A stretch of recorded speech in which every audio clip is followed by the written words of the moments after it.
Angangsingna afaba matik chaba mioi amamam oirakpa haibasi makoina leiribe imung amadi mama mapagi makha yamna poli hainaba lei angangdi apet leikhongumbani semningba mawongda semba yai masina takli angangsingbu sembi sabigadoriba amadi makoibu lamjingbigadoriba mama mapa adugi thaudang kayamuk yamna chawbuge haibadu amuksu hainaba lei kaina tokpa pokpara paurau asina takliba wahan thokna afaba mama mapana afaba macha semlai haibani adu oiba taragadi mama mapa oiriba singi thaudang asi kayada chawkhrabano afaba angangsing semgatnabagidamak afaba matik chaba mama mapa oinaba hotnabagi tangai phadaba lakli chumnatagi ai yum pale angang leire aduna ai mama mapa ama oire haibasi khakna mapung pharaba mama mapa ama oibagi wahan thok natte Kari kamdauna icha singbu lamjingduna mamai chumbiduna afaba matik chaba icha amamam oihan sige haina thaudang yaba ngamba mama mapa amamam oinaba hotnabagi mathau tarakli Akashbani Imphal leptana sandok sariba thauram Mitkap Thoklasi gi taramari shuba tangkakta ngasi puduna lakshari Anangsingbu Lamjingbiba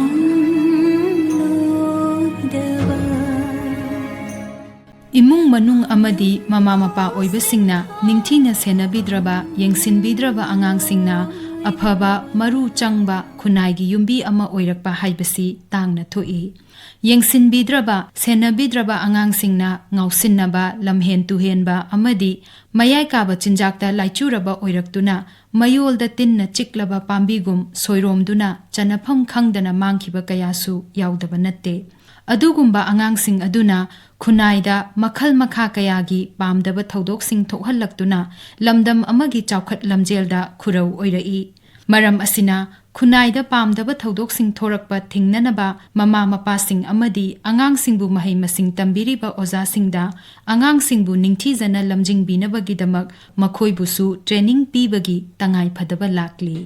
Asigumba malem pumbagi oina thengnariba khudong chadaba si hantanabagidamak United Nations Office on Drugs and Crime UNODC na akhanaba mityang changlaktuna Family Skills Program paikhatpa horakli UNODC na Bharat lengaki Social Justice and Empowerment ka punna khusamnaduna awang pok lamdamda akhannana Assam amasung Manipurda Universal Family Skills Program for Prevention of Negative Social Outcomes haiba pilot project ama paikhat pahorakli masigi saruk ama oina handakta haukiba February 13 dagi kulumdoi phauba UNODC na sinduna Assam gi Guwahati da angangsingbu mayai kaba sinjak chaba natraga sijinnaba hauraktringaida section na senabi hongnaba amadi yengsin hongnabagi matangda training program ama pangthokki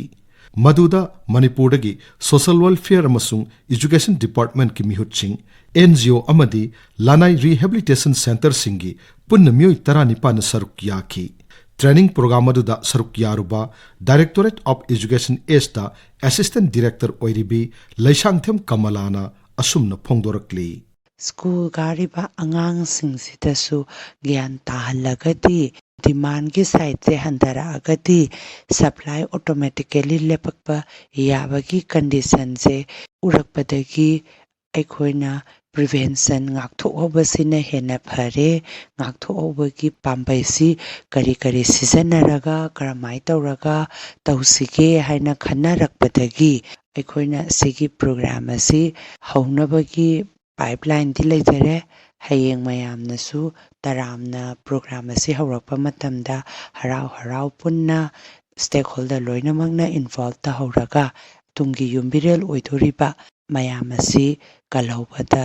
mai pakpa thodang ama lobigani haina thajase. Kotpa Act 2003 Kotpa haibadi cigarette and other tobacco products, prohibition of advertisement and regulation of trade and commerce, production, supply and distribution Act 2003. Masigi Act se amukasu khara amend tawkrakanda cigarette and other tobacco products, prohibition of advertisement and regulation of trade and commerce, production, supply and distribution Bill 2015 hainasu Parliament puthokre amasung public domain da makoina thamkre. Ek asida mayam amadi hairi samlapa aikoina angang da khanganba yaba matek amatangdi panjaramge. Ek asigi main objective ti karino haira akanda non-smoker sing involuntarily tobacco smoke ta exposed tawbadudagi kalhauba asine. Ek asina tobacco product asi vending machine da puthokpa yadaba line phanghandaba adusu yauri. Asina cigarette and other tobacco product asi advertise tawba or puthokpa supply tawba distribute tawba adu kari level bauti tawba yade haibadu loina ta'i ek asida. Cigarette and other tobacco product asi chahi tung kun mathoigi makhagi angang inkalagliba naharol singda yonba yade leiba lakpa khotpa makhoina lakpa matamda pibiba yade. Public place ta smoking tawba yadaba palli ek asina. Atopa amana any educational institution leiba adugi maphamda within a radius of 100 meters school ama lairagadi magi manak nakpa radius 100 meters asigi mayada cigarette and other tobacco product asi leiba yonba yadaba adugi section amasu yauri. Karigumba ek asigi mayokta tawba taragadi aikoina ek asida section amagi makhada kari fine tawge kari punishable oil haibatusu samlapa ma panjaramge. Cigarette and other tobacco product asi puthokpa matamda magi loose packet ta yonba yadabagi su palli. Karigumba pot asi loose ta yolaba or label yaudana yonba taragadi ahanba first time gi punishable oina makhoina aduda imprisonment je chahi ani bawa extend tawba natraga fine na lupa lising yankai bawa thiba or ani makpoloba yabagi condition chu palli. First time tawgraba matunda second time amukasu same person duna convict tawragadi chahi manga bhauba imprison tawba fine na lakh ama bhauba thianba or animal imprisonment as well as fine thiba yabagi condition palli. Angangsingna mayai kaba chinjak chadringai natraga sizinnaraktrigaida mama mapa amadi angangsingga punna wakhal taminanaba training pangthoknabagidamak Social Welfare Department amasung Education S Department na Imphal East-ki Wangkhai Model High School bu khanle. School asida chayol khudingi angang amasung mama mapa sing wakhal taminanaba changyeng oina training tawhannaba thaurang laukhatle. Pilot project asigidamak khallaba Wangkhai Model High School gi headmistress Ranjita Devi Rajkumari na angangsingbu matau karamna mayai kaba chinjaktagi ngakthoknaba school na thaudang lawgadage haibagi matangda asumna phongdokli. Drug abuse se masidagi akoina prevent tawnabagidamakta akoigi Wangkhai High School gi oina interaction program kaya ama students singse group macha haibadi in the ratio 20:1 sigumba the max to max 30:1 gumbagida sumaina semaga makoise interaction amadi awareness program kaya ama teachers mayam ko well informed masigi matang the drug abuse ki matang the well informed or the teachers mayam na propagate tawbi. Then if possible akoina counselors kaya ama masigi field the expert or ba kaya ama so from time to time akoina adum invite tawjai aduga angang singsida awareness kaya marum pibi for example angangsingda masigi drugs se sizinabagi ill effects masina makhoigi masada kari kaitharakani masina makhoigi tungkoiba lambi amadi huziki oiba makhoigi short and long term effects haitare ko masigi maramda yamna marik chumna thamnanaba honajai adagidi atopa maram drug abuse se sum sandorakpagi maram se atopa maram amana peer pressure sineba aduna peer pressure se sida group of friends ama lairani friend amana karigumba drug se mathanda sum janing dabadagi mi atopa da force tawba masibu induce tawna ba hotnaba aduga yadaba mi ko sibu pamjadaba haidi masigi ill effects de khangaga magi friend mayam sina kai khangini ma se yamna tongana tagadra magi friend circle se kaigadra na khanbadagi sibu namdana masu khong thangjan khiba kaya amasu dum yaunari bani aduna peer pressure dagi kaya kamaina lapna laigani habisisu akoigi oza mayamna angang singsida sigi idea se pibi in short akoina kamaina how to say no assertively ko peer pressure lakpa matam sida kamaina no se haigadagi habisi bauba akoina tambi daidi sida sunatana ne angang substance abuse kumba natraga drug abuse kumba da khong thangjala ise makhoigi frustration lakpa yai makhoigi feelings mayam lakpa yai kari no ma se kari khallino natraga na kari phaurino anxiety lakpa yai depression lakpa yai kai no sida huzikandi even pre teenage ki matam dagi phaubane ba akoina target tawra ise masigi preventive measures mayam se aduna angang mayam se class 1 2 swai dagi hauraga akoina sigi smiley for example ko smiley haribasina smile tawbagi expression ni adagidi sumaina tawba facial expression sina anger phongdo ini sumaina tawba expression sina fear ni sisina surprise ni ka haibana jingbase akoina yarigai takpina ba hotnai kaigino haiba matam sida masana masagi own feelings natraga own emotions mayam se aware oi taragadi drug abuse dagi lapthokna leibasida kharada oirabasu contribute tawni haina khanjabadagi then another factor amasina angang singse huzikse makoigi outlet laitaba makoise kanada tamdoino makoigi nungaitaba makoigi fears makoigi apprehension ko makoigi chingnaba doubt leiba mayam se kanada haidoino kanada lithokadoino samna harabada outlet laitaba sinasu makoida sigi se tainabam khangradana drug tainanabagi maram yamna chahona lairakprana khanjai aduna akoina team of teachers yamna approachable oiba yamna child friendly oiba teachers ki group ama thamjaraga makoina angang singsina any problem any doubt leiba matamda makoida share tawba yabagi kudong chabado adusu dum thamjai aduna mathakta thamjakhriba wafam singasi akoigi school na kaidana amadi chang naina akoigi mutual cooperation galoina all the stakeholders haitari school ke stakeholders haitari SMC then community members local clubs simayam se galoina na teachers parents simayam se galoina na koi yam kanna hotna jai amadi parents amadi teacher ga interaction program matam da so koina parents sing sida so yam kanna family dagi support amadi awareness se pibirna basu request tawjai masini akoigi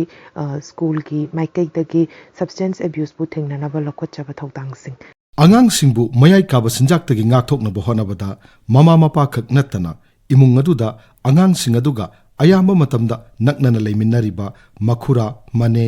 mapu maben amadi mathak thongba singi thawdangsu yamna chawi masigi mathakta laikai aduda leiriba angang sing aduga naknana loinariba miyoi singi thawdangsu yamna maru oi punna caregiver haragasu khangnariba asiguma miyoi sing asina angang singna matau tamningba afaba thabak sing tawraba amadi makhoigi marakta amaga toina pau phawdoknaduna angang singbu lamjingbiba mathau tai masigi matangda clinical psychologist pawnam thoibina asumna phongdokli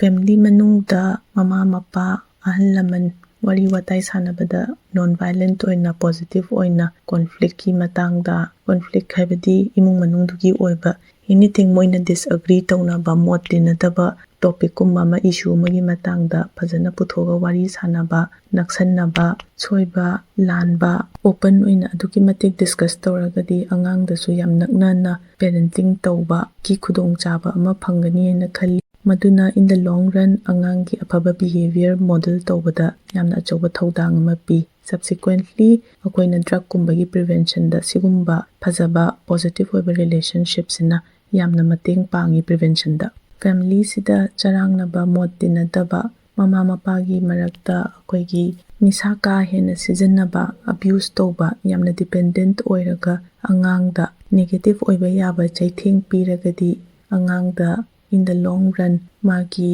negative ꯑꯣꯏꯕ coping ꯁ꯭ꯇ꯭ꯔꯦꯇꯦꯖꯤ ꯑꯣꯏꯅ ꯗ꯭ꯔꯒꯁꯀꯨꯝꯕ ꯁꯕꯁꯇꯦꯟꯁꯀꯨꯝꯕ ꯁꯤꯖꯤꯟꯅꯕ, ꯑꯦꯛꯁꯄꯦꯔꯤꯃꯦꯟꯠ ꯇꯧꯔꯛꯄ, explore ꯇꯧꯔꯛꯄꯒꯤ chances ꯌꯥꯝ ꯋꯥꯡꯉꯤ꯫ ꯀꯦꯌꯔꯒꯤꯚꯔꯒꯤ ꯑꯆꯧꯕ ꯊꯧꯗꯥꯡ ꯑꯃꯗ ꯑꯉꯥꯡꯅ ꯁꯣꯁꯤꯌꯦꯜ ꯃꯤꯗꯤꯌꯥ ꯀꯃꯥꯏꯅ ꯁꯤꯖꯤꯟꯅꯔꯤ, ꯃꯤꯗꯤꯌꯥ ꯑꯦꯛꯁꯄꯣꯖꯔꯁꯦ ꯀꯃꯥꯏꯅ ꯇꯧꯔꯤ, ꯀꯩ ꯆꯥꯡꯗ ꯇꯧꯔꯤ, ꯀꯔꯤ ꯀꯟꯇꯦꯟꯠ ꯌꯦꯡꯉꯤ ꯍꯥꯏꯕꯁꯤꯁꯨ ꯌꯥꯝ ꯑꯆꯧꯕ ꯊꯧꯗꯥꯡ ꯑꯃꯅꯤ꯫ ꯑꯉꯥꯡꯅ ꯄꯥꯝꯗꯕ ꯅꯦꯒꯦꯇꯤꯚ ꯑꯣꯏꯕ ꯕꯤꯍꯦꯕꯤꯌꯔ ꯑꯃ ꯆꯠꯊꯔꯛꯄ ꯀꯥꯟꯗ ꯃꯣꯏꯕꯨ ꯄꯅꯤꯁꯃꯦꯟꯠ ꯍꯥꯏꯕꯗꯤ ꯆꯩꯕ ꯐꯨꯕ ꯇꯧꯕꯒꯤ ꯃꯍꯨꯠꯇ ꯐꯖꯅ ꯐꯝꯃꯤꯟꯅꯔꯒ ꯋꯥꯔꯤ ꯁꯥꯕ, ꯀꯩꯒꯤ ꯐꯠꯇ꯭ꯔꯤꯅꯣ ꯍꯥꯏꯅ ꯐꯖꯅ ꯑꯦꯛꯁꯄ꯭ꯂꯦꯟ ꯇꯧꯕꯤꯕ, ꯑꯗꯨꯒꯤ ꯃꯍꯨꯠꯇ ꯀꯔꯤ ꯑꯣꯏꯅ ꯇꯧꯕꯅ ꯍꯦꯟꯅ ꯐꯒꯅꯤ ꯍꯥꯏꯕ ꯐꯖꯅ ꯈꯟꯅꯕꯤꯕ, ꯇꯨꯡ ꯀꯣꯏꯅ ꯃꯣꯏꯅ ꯇꯧꯕ ꯕꯤꯍꯦꯕꯤꯌꯔ ꯑꯃꯅ ꯀꯔꯤ ꯏꯝꯄꯦꯛ ꯂꯩꯒꯅꯤ ꯍꯥꯏꯕꯁꯦ ꯃꯌꯦꯛ ꯁꯦꯡꯅ ꯗꯤꯁꯀꯁ ꯇꯧꯕꯤꯕ ꯗꯔꯀꯥꯔ ꯇꯥꯏ꯫ ꯇꯨꯡꯒꯤ ꯌꯨꯝꯕꯤ ꯍꯥꯏꯕꯗꯤ ꯑꯩꯈꯣꯏꯒꯤ ꯑꯉꯥꯡꯁꯤꯡꯒꯤ ꯂꯝꯆꯠ ꯁꯥꯖꯠ ꯕꯤꯍꯦꯕꯤꯌꯔ ꯑꯐꯕꯗ ꯄꯨꯔꯛꯅꯕ ꯍꯣꯠꯅꯕꯗ ꯃꯃꯥ ꯃꯄꯥꯒꯤ ꯊꯧꯗꯥꯡꯒꯤ ꯃꯅꯨꯡ ꯆꯟꯅ ꯃꯈꯣꯏꯒꯤꯁꯨ ꯀꯩꯒꯨꯝꯕ ꯅꯦꯒꯦꯇꯤꯚ ꯑꯣꯏꯕ ꯇ꯭ꯔꯦꯠ ꯕꯤꯍꯦꯕꯤꯌꯔ ꯂꯝꯆꯠ ꯂꯩꯔꯒꯁꯨ ꯌꯥꯔꯒꯗꯤ ꯊꯨꯅ ꯁꯦꯝꯗꯣꯛꯄꯤꯕ, ꯄꯣꯖꯤꯇꯤꯚ ꯔꯣꯝꯗ ꯍꯣꯡꯅꯕ ꯍꯣꯠꯅꯕꯤꯕ, ꯃꯗꯨꯁꯨ ꯃꯊꯧ ꯌꯥꯝ ꯇꯥꯏ꯫ ꯑꯃꯔꯣꯝꯗ ꯐꯦꯃꯤꯂꯤꯒꯤ ꯃꯑꯣꯡ ꯃꯇꯧꯗ ꯈꯤꯇꯪ ꯗꯤꯁꯐꯪꯁꯅꯦꯜ ꯑꯣꯏꯕ ꯍꯥꯏꯕꯗꯤ ꯃꯔꯥꯏ ꯆꯥꯏꯊꯕ, ꯆꯦꯠꯅ ꯂꯩꯃꯤꯟꯅꯕ, ꯑꯗꯨꯒꯤ ꯈꯨꯗꯣꯡꯆꯥꯕ ꯂꯩꯇꯕ ꯀꯥꯟꯗ ꯑꯉꯥꯡꯗ ꯌꯥꯝꯅ ꯀꯉꯥꯎꯅꯕ, ꯑꯗꯨꯒ ꯃꯣꯏꯗ ꯂꯝꯖꯤꯡ ꯂꯝꯇꯥꯛꯄꯤꯕꯒꯤ ꯂꯝꯕꯤ ꯌꯥꯝꯅ ꯂꯩꯇꯕ ꯃꯇꯝꯗ ꯋꯥꯈꯜ ꯇꯥꯕꯗ ꯈꯤꯇꯪ ꯋꯥꯕꯅ ꯃꯔꯝ ꯑꯣꯏꯗꯨꯅ ꯃꯣꯏ ꯃꯁꯦꯟ, ꯃꯣꯏ ꯂꯦꯡꯒꯥ ꯃꯁꯦꯟ ꯇꯥꯟꯅ ꯁꯦꯔꯥꯟꯅꯅ ꯀꯅꯥꯝꯇꯗ ꯇꯥꯟꯅꯗꯅ ꯐꯠꯇꯕ ꯅꯦꯒꯦꯇꯤꯚ ꯂꯝꯆꯠ ꯁꯥꯖꯠ ꯑꯁꯤꯒꯨꯝꯕ ꯀꯌꯥꯗ ꯈꯣꯡ ꯊꯥꯡꯖꯤꯟꯕꯗ ꯌꯥꯝꯅ ꯂꯥꯏꯅ ꯊꯣꯛꯏ꯫ ꯇꯨꯡ ꯇꯥꯕꯗ ꯍꯥꯏꯅꯤꯡꯂꯤꯕ ꯑꯉꯥꯡꯒꯤ ꯑꯐꯕ ꯂꯝꯆꯠ ꯁꯥꯖꯠ ꯑꯗꯒꯤ ꯄ꯭ꯔꯤꯚꯦꯟꯁꯟꯗ ꯊꯧꯗꯥꯡ ꯌꯥꯝ ꯆꯥꯎꯅ ꯂꯧꯕ, ꯃꯥꯅ ꯇꯝꯂꯤꯕ ꯁ꯭ꯀꯨꯜ ꯃꯍꯩꯁꯪ ꯑꯗꯨꯗꯒꯤ ꯍꯦꯟꯅ ꯏꯃꯨꯡ ꯃꯅꯨꯡꯒꯤ ꯃꯃꯥ ꯃꯄꯥꯒꯤ ꯃꯑꯣꯡ ꯃꯇꯧ, ꯀꯩꯔꯣꯜ ꯂꯩꯀꯥꯏꯒꯤ ꯃꯑꯣꯡ ꯃꯇꯧ ꯑꯉꯥꯡꯗꯨꯗ ꯊꯧꯒꯠꯄꯤꯕ ꯅꯠꯇ꯭ꯔꯒ ꯌꯥꯅꯅ ꯂꯝꯖꯤꯡ ꯂꯝꯇꯥꯛꯄꯤꯕꯒꯤ ꯆꯥꯟꯁꯦꯁ ꯌꯥꯝꯅ ꯂꯩ꯫ ꯑꯗꯨꯅ ꯄꯨꯂꯞ ꯆꯞ ꯃꯥꯟꯅꯅ ꯑꯃꯠꯇ ꯑꯣꯏꯅ ꯇꯨꯡꯒꯤ ꯌꯨꯝꯕꯤ ꯑꯉꯥꯡꯁꯤꯡꯁꯦ ꯁꯦꯝꯕꯤꯒꯦ ꯍꯥꯏꯕ ꯇꯥꯔꯒꯗꯤ, ꯗ꯭ꯔꯒ ꯐ꯭ꯔꯤ ꯑꯣꯏꯅ ꯄ꯭ꯔꯤꯚꯦꯟꯠ ꯇꯧꯔꯒ ꯃꯣꯏꯗꯒꯤ ꯂꯩꯍꯟꯒꯦ ꯍꯥꯏꯕ ꯇꯥꯔꯒꯗꯤ ꯃꯌꯥꯝ ꯂꯣꯏꯅꯃꯛ ꯈꯣꯡ ꯃꯥꯟꯅꯅ ꯊꯥꯡꯖꯟꯃꯤꯟꯅꯗꯨꯅ ꯍꯣꯠꯅꯕ ꯑꯃ ꯆꯪꯏ ꯍꯥꯏꯖꯅꯤꯡꯏ꯫ ꯚꯥꯔꯠꯇ ꯑꯉꯥꯡ ꯂꯥꯈ 436 ꯂꯣꯝ ꯃꯌꯥꯏ ꯀꯥꯕ ꯆꯤꯟꯖꯥꯛ ꯆꯥꯕ ꯅꯠꯇ꯭ꯔꯒ ꯁꯤꯖꯤꯟꯅꯕꯒꯤ ꯔꯦꯀꯣꯔꯗ ꯂꯩ꯫ ꯃꯁꯤꯒꯤ ꯃꯅꯨꯡꯗ ꯑꯌꯥꯝꯕꯗꯤ ꯁ꯭ꯀꯨꯜ ꯇꯝꯂꯤꯕ ꯏꯟꯈꯠꯂꯛꯂꯤꯕ ꯑꯉꯥꯡꯁꯤꯡꯅꯤ꯫ ꯃꯈꯣꯏ ꯑꯌꯥꯝꯕ ꯆꯍꯤ 18ꯗꯒꯤ ꯍꯧꯔꯒ ꯃꯁꯤꯒꯤ ꯃꯊꯛꯀꯤ ꯑꯉꯥꯡꯁꯤꯡ ꯉꯥꯛꯇꯅꯤ꯫ ꯑꯉꯥꯡꯁꯤꯡꯅ ꯃꯌꯥꯏ ꯀꯥꯕ ꯆꯤꯟꯖꯥꯛ ꯁꯤꯖꯤꯟꯅꯔꯛꯄꯒꯤ ꯃꯔꯨꯑꯣꯏꯕ ꯃꯔꯝꯁꯤꯡꯒꯤ ꯃꯅꯨꯡꯗ ꯃꯈꯣꯏꯅ ꯃꯌꯥꯏ ꯀꯥꯕ ꯆꯤꯟꯖꯥꯛꯀꯤ ꯐꯠꯇꯕ ꯑꯃꯗꯤ ꯑꯃꯥꯡꯕꯁꯤꯡꯒꯤ ꯃꯇꯥꯡꯗ ꯅꯤꯡꯊꯤꯅ ꯈꯪꯗꯕ, ꯂꯣꯏꯅ ꯇꯤꯟꯅꯕ ꯃꯔꯨꯞ ꯃꯄꯥꯡꯁꯤꯡꯅ ꯇꯦꯁ ꯇꯧꯁꯤ ꯍꯥꯏꯅ ꯀꯟꯅ ꯇꯛꯁꯤꯜꯂꯛꯄꯗꯒꯤ ꯁꯤꯖꯤꯟꯅꯈꯤꯕ, ꯑꯃꯁꯨꯡ ꯀꯔꯤꯒꯨꯝꯕꯗ ꯃꯃꯥꯏ ꯁꯣꯟꯖꯕ, ꯃꯤꯉꯝꯖꯗꯕ ꯑꯉꯥꯡꯁꯤꯡꯅ ꯃꯁꯨꯡ ꯃꯃꯥꯟꯅꯕꯁꯤꯡꯒꯤ ꯃꯔꯛꯇ ꯇꯤꯟꯕ ꯉꯝꯅꯕ ꯃꯌꯥꯏ ꯀꯥꯕ ꯆꯤꯟꯖꯥꯛ ꯁꯤꯖꯤꯟꯅꯔꯛꯄ ꯑꯁꯤꯅꯆꯤꯡꯕ ꯄꯟꯕ ꯌꯥꯏ꯫ ꯐꯤꯂꯝ ꯑꯃꯗꯤ ꯁꯣꯁꯤꯌꯦꯜ ꯃꯤꯗꯤꯌꯥꯗ ꯃꯌꯥꯏ ꯀꯥꯕ ꯆꯤꯟꯖꯥꯛ ꯁꯤꯖꯤꯟꯅꯕ ꯎꯔꯨꯕꯗꯒꯤ ꯃꯇꯧ ꯇꯝꯗꯨꯅ ꯁꯤꯖꯤꯟꯅꯕ ꯍꯧꯔꯛꯄ ꯑꯃꯗꯤ ꯃꯌꯥꯏ ꯀꯥꯕ ꯆꯤꯟꯖꯥꯛꯁꯤꯡ ꯂꯥꯏꯅ ꯐꯪꯅꯔꯛꯄ ꯑꯁꯤꯁꯨ ꯑꯇꯣꯞꯄ ꯃꯔꯝꯁꯤꯡꯅꯤ꯫ ꯃꯁꯤꯒꯤ ꯃꯇꯥꯡꯗ ꯐꯣꯡꯗꯣꯛꯂꯗꯨꯅ ꯑꯇꯣꯞꯄ ꯀ꯭ꯂꯤꯅꯤꯀꯦꯜ ꯁꯥꯏꯀꯣꯂꯣꯖꯤꯁꯠ ꯇꯥꯡꯖꯈꯣꯝꯕꯤ ꯌꯥꯝꯕꯦꯝꯅ ꯑꯁꯨꯝꯅ ꯐꯣꯡꯗꯣꯛꯂꯤ꯫ ꯄ꯭ꯔꯣꯕ꯭ꯂꯦꯝ ꯑꯁꯤ ꯂꯩꯔꯕꯅꯤꯅ ꯍꯧꯖꯤꯛ ꯑꯉꯥꯡꯁꯤꯡ ꯑꯁꯤ ꯍꯥꯏꯔꯤꯕ ꯑꯁꯤꯗꯒꯤ ꯀꯔꯝꯅ ꯑꯩꯈꯣꯏꯅ ꯉꯥꯛꯊꯣꯛꯄ ꯌꯥꯏ ꯍꯥꯏꯕꯗꯤ ꯑꯩꯈꯣꯏꯅ ꯀꯃꯥꯏꯅ ꯄ꯭ꯔꯤꯚꯦꯟꯠ ꯇꯧꯒꯅꯤ ꯍꯥꯏꯕꯗꯨ ꯏꯍꯥꯟ ꯍꯥꯟꯕꯗ ꯀꯥꯎꯟꯁꯦꯂꯤꯡ ꯇꯧꯕꯁꯤ, ꯀꯥꯎꯟꯁꯦꯂꯤꯡ ꯆꯠꯄꯁꯤ ꯏꯂꯥꯏ ꯂꯥꯏꯅ ꯐꯪꯍꯟꯕꯤꯕ ꯑꯉꯥꯡꯁꯤꯡꯗ꯫ ꯀꯔꯤꯒꯤꯅꯣ ꯍꯥꯏꯕꯗ ꯀꯥꯎꯟꯁꯦꯂꯤꯡ ꯆꯠꯂꯒꯗꯤ ꯑꯉꯥꯡꯁꯤꯡꯁꯤꯒꯤ ꯃꯥꯒꯤ ꯄꯨꯛꯅꯤꯡ ꯋꯥꯈꯜꯒꯤ ꯅꯨꯡꯉꯥꯏꯇꯕ ꯂꯩꯔꯝꯃꯒꯗꯤ ꯃꯗꯨꯅꯁꯨ ꯈꯪꯒꯅꯤ, ꯑꯗꯨꯒ ꯃꯗꯨꯒꯤ ꯃꯅꯨꯡ ꯍꯟꯖꯤꯟꯅ ꯆꯪꯉꯒ ꯅꯨꯡꯉꯥꯏꯇꯕ ꯀꯔꯤ ꯏꯁꯨ ꯂꯩꯒꯦ ꯍꯥꯏꯕꯗꯨ ꯍꯦꯟꯅ ꯃꯃꯨꯠ ꯇꯥꯅ ꯈꯪꯕ ꯉꯝꯒꯅꯤ꯫ ꯃꯊꯪꯗ ꯑꯉꯥꯡꯗ ꯏꯐꯦꯛꯇꯤꯚ ꯁ꯭ꯇ꯭ꯔꯦꯁ ꯃꯦꯅꯦꯖꯃꯦꯟꯠ ꯇꯦꯛꯅꯤꯛ ꯇꯥꯛꯄꯤꯕ꯫ ꯃꯁꯤꯅ ꯍꯥꯏꯕꯗꯤ ꯑꯉꯥꯡꯁꯤꯅ ꯃꯊꯥ ꯁꯥꯔꯀꯥꯟꯗ, ꯑꯋꯥꯕ ꯄꯣꯠꯂꯨꯝ ꯂꯩꯔꯀꯥꯟꯗ ꯍꯥꯏꯔꯤꯕ ꯑꯁꯤ ꯀꯔꯝ ꯍꯥꯏꯅ ꯊꯦꯡꯅꯒꯅꯤ, ꯀꯔꯝꯕ ꯃꯑꯣꯡꯗ ꯊꯦꯡꯅꯒꯅꯤ ꯍꯥꯏꯕꯁꯤ ꯑꯩꯈꯣꯏꯅ ꯇꯥꯛꯄꯤꯕ, ꯇꯝꯕꯤꯕ ꯑꯃ ꯃꯊꯧ ꯇꯥꯏ꯫ ꯃꯗꯨꯒꯤ ꯄꯔꯥꯗꯣ ꯑꯐꯕꯗ ꯆꯠꯈ꯭ꯔꯒꯗꯤ ꯁꯕꯁꯇꯦꯟꯁꯇꯨ ꯁꯤꯖꯤꯟꯅꯗꯕꯒꯤ ꯔꯦꯠꯇꯨ ꯌꯥꯝꯅ ꯋꯥꯡꯒꯅꯤ꯫ ꯑꯍꯨꯝꯁꯨꯕꯗ ꯑꯩꯈꯣꯏꯅ ꯂꯥꯏꯐ ꯁ꯭ꯀꯤꯜꯁ ꯑꯦꯖꯨꯀꯦꯁꯟ ꯄꯤꯕꯤꯕ꯫ ꯑꯩꯈꯣꯏꯅ ꯑꯉꯥꯡꯁꯤꯡꯗ ꯇꯥꯛꯄꯤꯕ ꯇꯝꯕꯤꯕꯗ ꯄꯨꯟꯁꯤꯗ ꯋꯥꯔꯦꯞ ꯑꯃ ꯀꯔꯝꯅ ꯂꯧꯒꯗꯒꯦ, ꯗꯤꯁꯤꯖꯟ ꯃꯦꯀꯤꯡ ꯀꯔꯝꯅ ꯂꯧꯒꯗꯒꯦ ꯍꯥꯏꯕꯁꯤ ꯑꯩꯈꯣꯏꯅ ꯇꯥꯛꯄꯤꯕ ꯇꯝꯕꯤꯕ ꯑꯃ ꯃꯊꯧ ꯇꯥꯏ꯫ ꯑꯗꯨꯒ ꯑꯩꯈꯣꯏꯅ awaba nuwaitaba ama thengnarakanda karam haina madubu mayoknagadage haibadi problem solving gi techniques ekhoina takpiragadi angangsingda ngasai substance to sizinadaba yadabagi situation ama lapakanda angangduna masi problem si ai masida solve tawgani haina khalaga substance to nataba atopa means amana try tawnaba akhoina takpiba tambiba ma mathau tai haina khanse mathangda negotiation technique amasung assertiveness technique madudi negotiation haibadi aina karam haina mi amana isu imanaba amana nangsi chadaba yade si tawdaba yade haibakan aina kamaina tawraga subna thairaga chakhidage haibadu madugi technique ama tapibasu akhoina mathau tai aduga assertiveness haibadi mana pamdragadi ai no haibasi haiba ngamba madugi technique takpibasisu yamna mathau tai aina chathajarakpada peer support network ase akhoina hena mapangan kanhanba haiba tare ngasai gidi problem dadi peer pressure haigi isuk imanabana pressure pidana aibutina roi rahina pakhatana substance adu sijinagiba sidana kamaina tawge habada support tawnaba friends ina haiba pot asi bhai akhoi tawroisi masi aranba thabak ni habadu madu train tawraga akhoina thamgragadi angangsingda moi masen adum situation ama lapakanda moi masen adum support tawnaraga ngasai pressure pibe muhta support tawnaraga madudagi nathainaba hotnabada yamna mateng pangani haina thajase asagi train tawgiba peer support aduna community da kairo lekai da school da thoglaga mayambu guide tawbasu ngamgani mayambu support piba ngamgani so thajase maduna aroiba aman oibana substance abuse ase kamaina ngakthokadage habasi oza mama mapa angangbu kupna senabiriba atopa imungi mising aduga angangi stakeholder mayam haitai angang ama sembada jangiba stakeholder mayam asigi role asi yamna chawi aduna akoida yarugoi problem asi leire haidai akoina yarugoi ngalligoi haihoragadi masigi problem asitagi akoi mayam ngakthokpa ngamgani habagi achetpa thajaba lei mayai kaba chinjakta laichuraba oirakpa haibasi nongma ninida atenba matam amada hekta oirakpa natte matam sangna cheksindana asoiba punsi mahing amada hinglakpadagi oirakpasu yawi wakhal khanbagi maong matau soirakpa amadi lamchat chajata asoiba kaya lakpadagi su mayai kaba chinjak sijinnaraktuna laichuraba oirai masigi matangda fongdokladuna anauba mangal trust center gi counselor gurumayum biswanath sarmana asumna fongdokli angang mana magi middle childhood chahi nipan dagina chahi tara mai thakta harga class 3 dagina class 4 5 sibogi karak sigi angang mana some example oina pizarabada hariba angang si magi daita se kaino isam samna harabada no magi ma tum hogalani adragi ma alai ngak parani adragi school chana na ma ready torani aduga school kawani school gi activities ma am pangthoni hariba sida mahi tamba adragi no magi school dang hak break tong chen dana chongna sana ba siguma ma am singsini aduda hariba angang sigi magi chahi duga chana na ma se pangthok pangamak traba mahidi tamba chatpa adragi chen chongna sana ba se ma se hirak traba adri mirak ta tilaga ma se mamana ba mirak ta ma se nuai thokpa ngamdraba sisu heng tungda chawra matungda ma se magi punsi se soirak pasu yabagi lambi amasu oi aduna kanagumba angang amana yamna timid oiba mirak tin bangamdaba mayamrak ta pullaga ma se sana ba chen chongba haitraba sisu yamna chawba punsida heng kaitharak pe yaba soirak pe yabagi lambi yam khakta lakpasu ya haiba semsoi miyamna haizage kaigino haragadi angang amana mana timid na maram kanda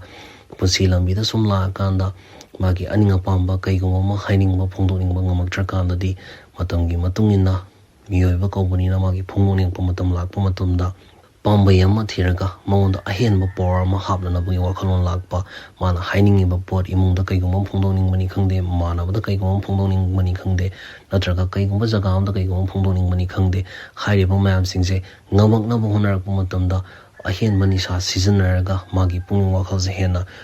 keno strong helaga adumaina tawraga ma se phungdona na bu honara kanda nisa pairakpa chasalakpa thaksalakpa su yaudab su nate aduna maram kanda punsi da magi nisa sina magi adumaina season naraga hairiba nisa duna magi punsi gi am chawba part amoiraga drug addiction narakpa su yaudab nate aduna kaiguma angang amana hairiba magi behavioral traits singse lagadi imung manungi mioi amadi mama pasingna singna mabu kumna yingsinbiraga afaba habit mirak tinba tambiba mayam punba tambiba magi aninga pambado kaino hanba ngamanba haibana chingba habit singju sogat pigadamni haiba jum sai thamjage aduga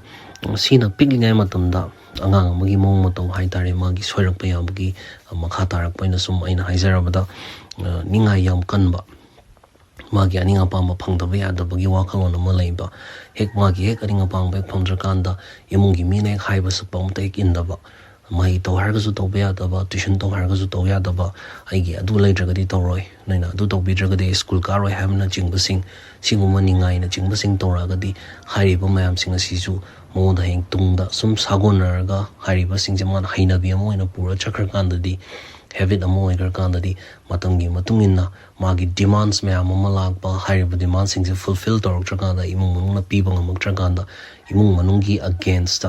imung manunga singnaraga nisanungsa chasalakpasu yaudaba nate aduna hariba macha sing pingai matamdagi hauna ningai dagi hauraga chakcha ithak aduregi magi khanbagi wakhalon mong singse imung manunggi parents singna kupna senabiraga kaigumba soigadabagi mami phattabagi mami yauragadi chumthopyoba masi yamna important oi yamna tangai phade haibasi mai thamjage mayai kaba sinjak chaba natraga sijanaba si haujiksu malemgi oina sobu saitheng ama adumak oiri masibu thengnanaba amadi saitheng asi hantananaba makha tana honabagi tangai phadaba leiri naraga layeng babudi nadringai da section hobuna phai hainabagum haugat lagleba angang singbu mayai kaba sinjak talaisu khidanaba section na sen hoba sisu mama mapa imung manung amadi oza sing chawrba thodangni masigidamak United Nations Office on Drugs and Crime UNODC na akhannabu thausil thorang sing paikhalakliba si afaba khongthang amani mama mapa imung manung oza amadi NGO singna punna honaminaduna horkliba angang singbu ningthina lamjing lamtak piduna mayai kaba sinjak ki saithengdagi kalhorasi maru changba haithoi singthoiba mating leiba yumbi sing samguttuna hena chakut pulamdam ama oinanaba aikhoi punna thodang lominarasi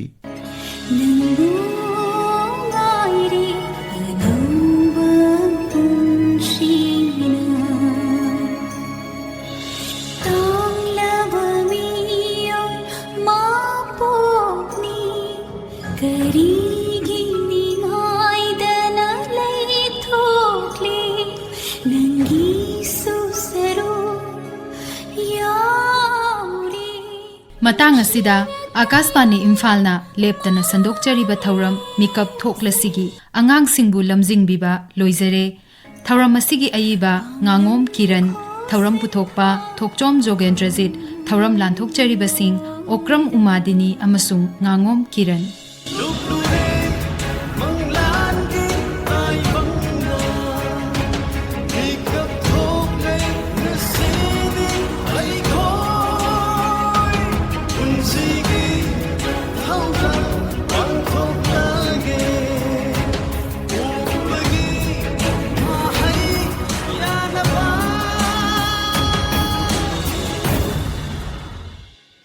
Seem low